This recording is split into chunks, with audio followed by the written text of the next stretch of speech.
How'd everyone like that? Yeah, right? What an explosion of rhymes and swag. That was crazy. That was crazy. Thanks, boys. That was great. I'm sure everyone enjoyed it. Up next, we have Sophie Alvarado, a close friend of ours and Boris's, reciting one of her original poems. Welcome, Sophie.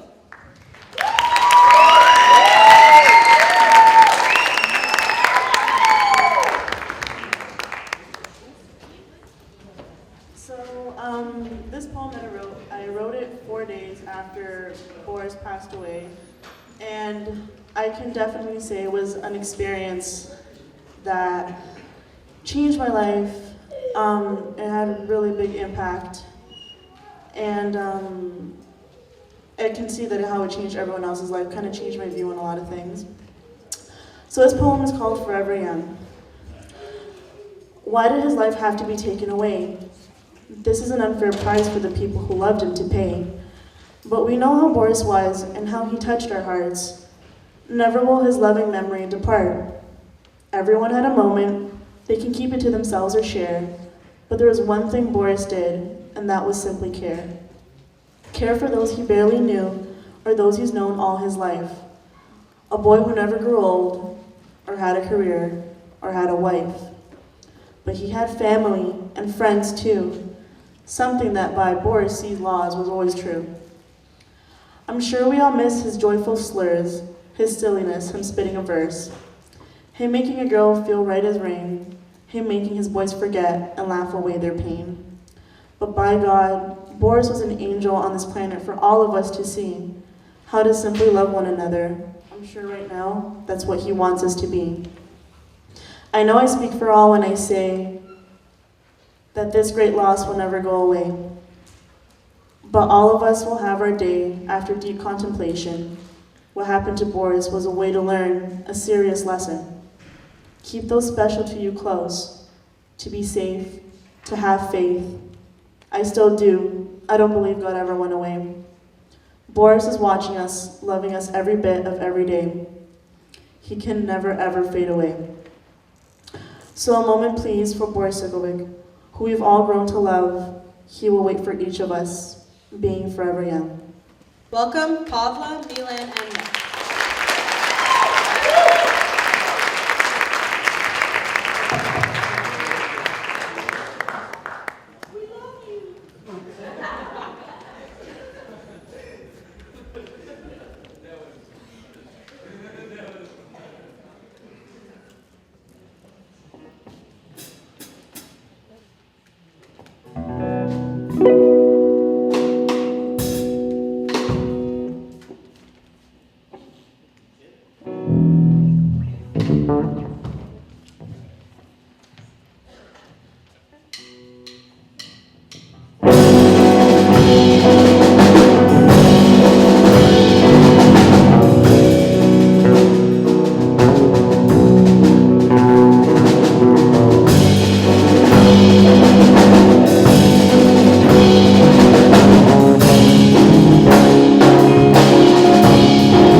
don't know about you guys, but I thought that was pretty rocking.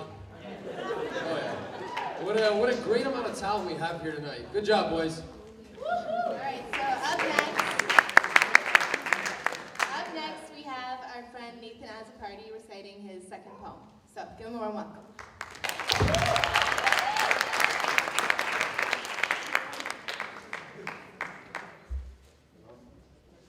This one's not on. Oh, yeah, it is. I don't even know how to follow that up. I don't even want to do what I wrote anymore, but, I'm going to do it anyway. So I always find out, I always sit and think about things and whatever. I came across this question one time. I think it boggles everybody's mind because you can't answer this question until it's your time, right? So this is the question here. Where do we go from here? When everything that was once dark now is clear. I'm not scared. I won't show fear, but the fact that you're not here is too much to bear. And yeah, I drop tears. It's just not fair. These lives, there are no retries and we don't got spares. Boris, you proved we don't have a moment to lose, because that moment we lose, that could be the moment we choose, life or death. Well, they're both inevitable. I do believe in heaven, but sometimes I am skeptical. Darkness in the middle of light, it's elliptical. I remember playing hockey, and now my happiness is rocky. If I fell, you would have caught me. So for those reasons, man, I wish those cowards shot me. Well, they pretty much did, in the metaphorical sense. I'm looking for my heart, but it went. It jumped up out of my chest, and it boarded the plane with Vesna the day that she left. My heart's buried with you, my soul and my mind. I'll see you one day, though, only with time. Do we have an afterlife, right after life? Is it like a sunny day right after night? For you deserve the finest. I hate wars and I hate violence. I hate how complicated the mind gets when you're trying to seek silence only to be reminded that you can't find it. I hate hearing a mother cry and sob. She wants to see her son, but her son is gone. Cause of some punk who didn't have a job, so the man grabbed a gun and he had to rob. They called 911 and they had the cops solving a murder, but they don't have half of them solved. Put in a good word for me to God, because that one good word could be the only chance we got. I love you, and the word love is strong. Hate is too, and I hate the man who took you away from me, away from us. You gave us all reasons why life can't be rushed. So I love you again, and say hi to my friends. Time goes on, time and again. So where do we go? Above or below? I don't think we know, and I don't think it's even. To get up to the angels, yeah, you must face some demons. And in God's hands, I'm trying, I'm reaching. But the way that it seems is, the only world peace we have is when the world falls to pieces. Rest in peace, Boris Cikovic.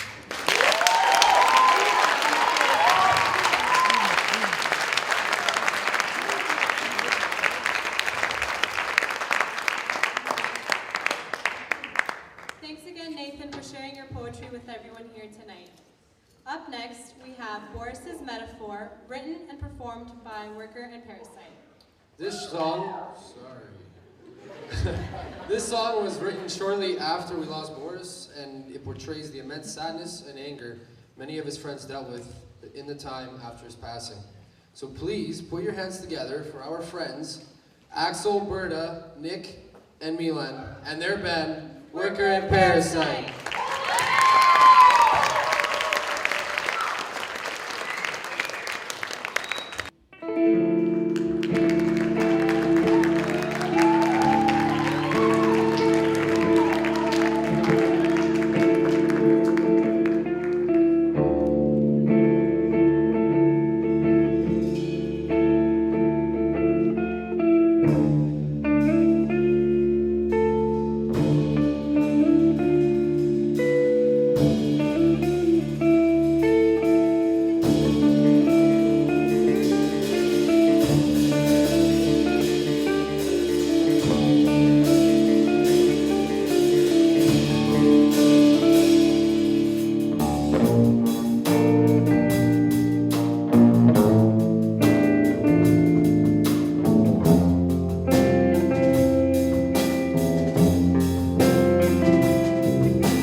never be the same.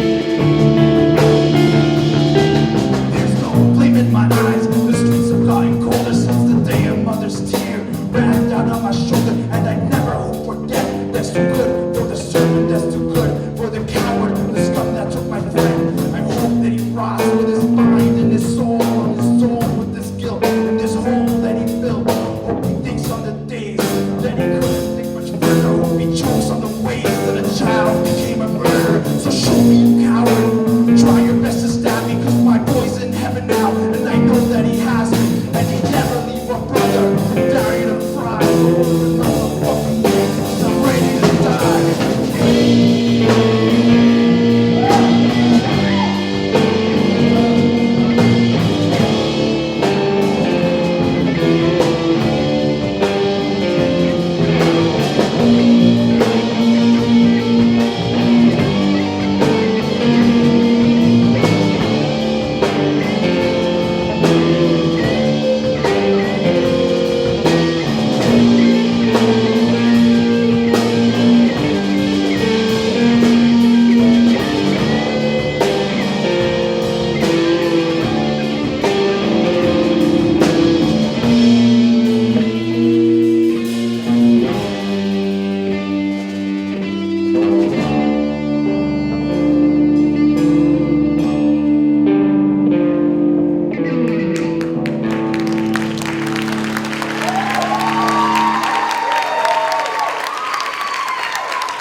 Thanks again, boys. Boris's metaphor is and always will be one of my favorites. Up next is mine and Boris's dear friend, Anna Jankovic. During the trial for Boris's murder, friends and family wanted to produce victim impact statements to depict the effect Boris's death had on our lives. Although many of us wrote, Anna's in particular demonstrates the profoundness of our loss. Please join me in welcoming her to the stage for her emotional and powerful speech.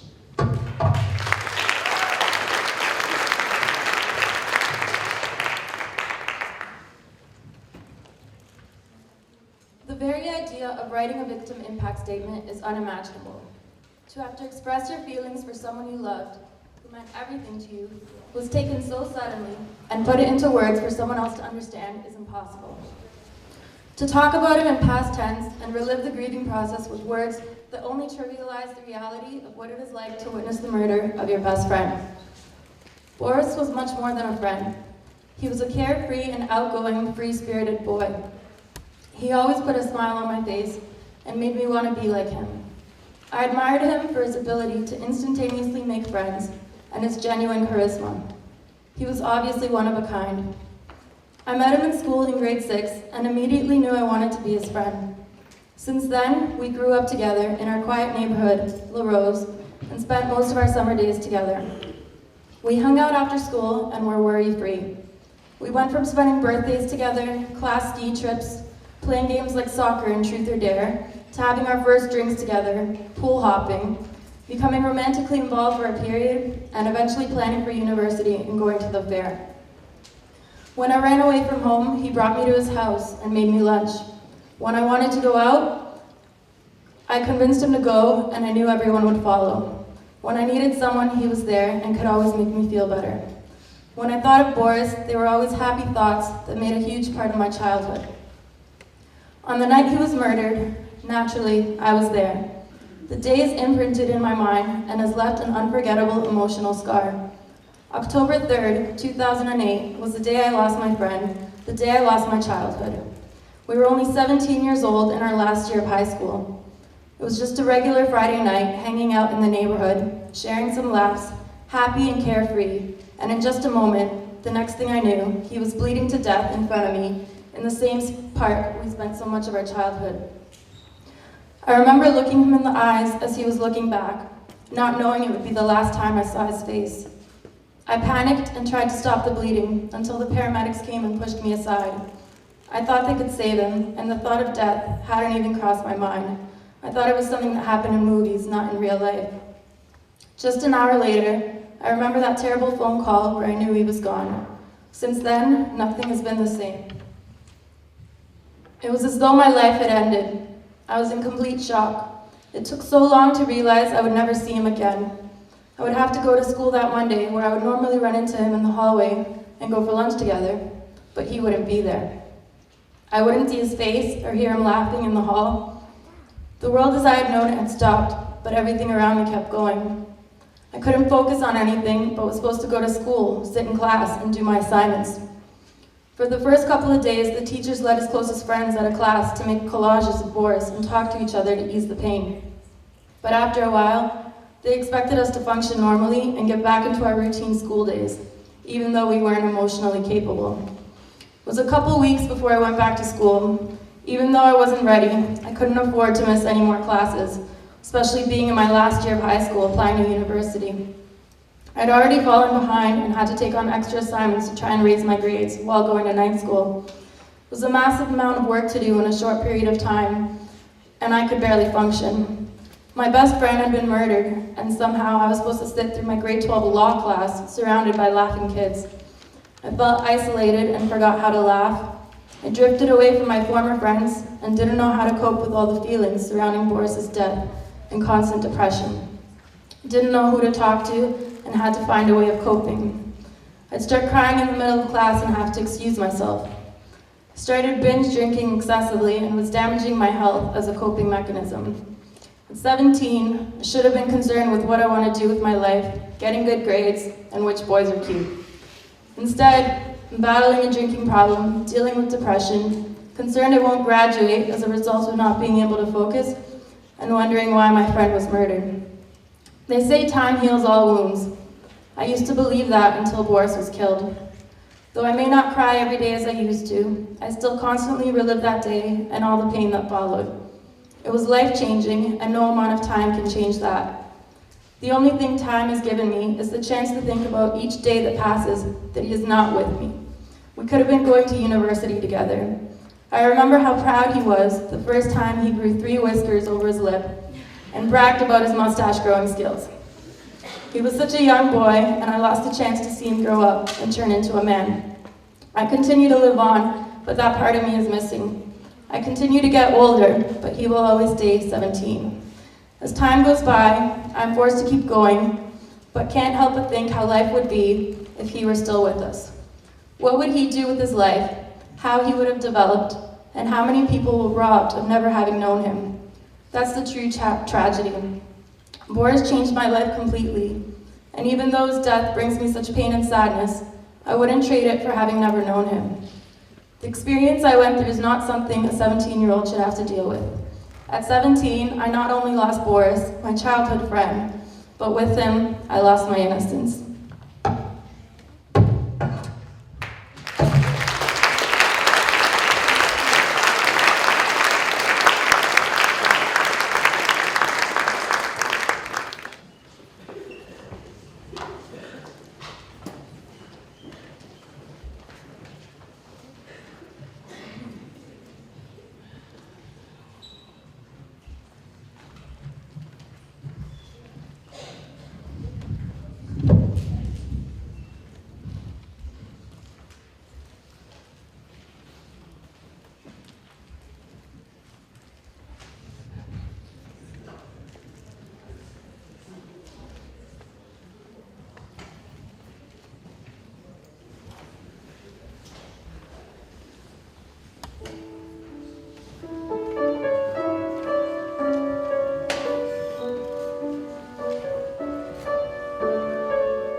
will melt away.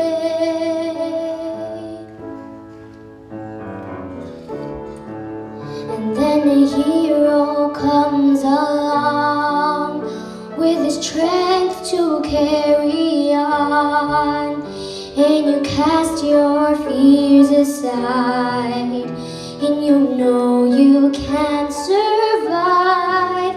So when you feel like hope is gone, look inside you, will be strong, and you finally see the truth, that a hero lies in you.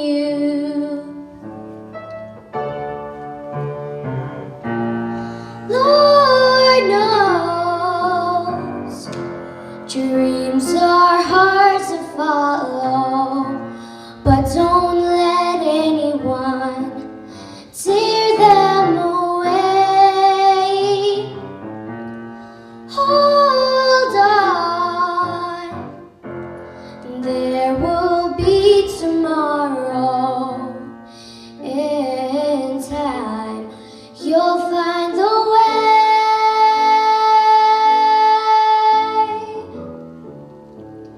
And then a hero comes along with the strength to carry on, and you cast your fears aside, and you know you can't survive. So when you feel like hope is gone, look inside you, will be strong, and you finally see the truth, that a hero lies in you.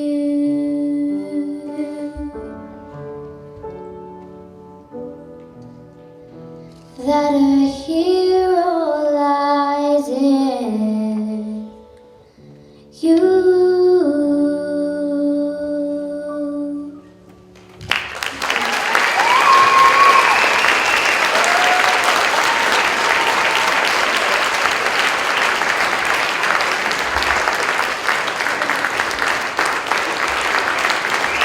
Thank you, Sheila. Thank you. Yes.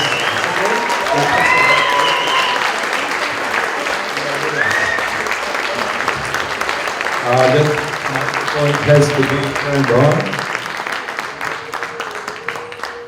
Thank you, guys. Thank you all for coming, and thank you, guys, Boris's friends. You did a great job. Thanks. Hello? Sorry. We just have a little message that we wanted to say. All of us here are what society calls homicide survivors. Technically speaking, this means victim of a crime. Under this title, we by law have the rights to protection and justice under our legal system. We were supposed to be defended and upheld by the society we serve. However, that was not the case. What society does not recognize us as is a family. We are not just victims of a crime. We are examples of unconditional love. A love so unconditional that it continues long after one leaves this world. Yes, we are victims of a crime. We survived homicide, but we were only able to do so with all of Boris's love, which binds us together even today. Boris is here today through all of us. He was in every single song, poem, and speech, showing that love, friendship, and hope is still stronger than anything. It was not our society, but Boris that saved us from that horrific crime. And today, it is Boris who is still making wishes in the hope for good. Rest in peace, Boris. Your love will always keep us together, and we will never stop fulfilling your wishes. Thank you.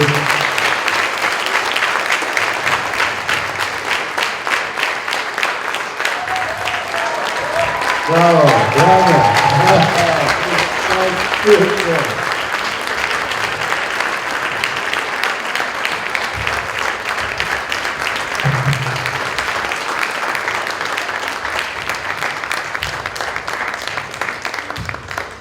Well, this was an amazing show, amazing concert, sorry. So thank you all for coming out. to remember Boris and support the Make-A-Wish Foundation. We've been asked to remind everyone not to drink or smoke on TDSB property. Once again, thank you very much and have a great night. And we're going to have one more performance, so just give us a little moment. We still have one more performance.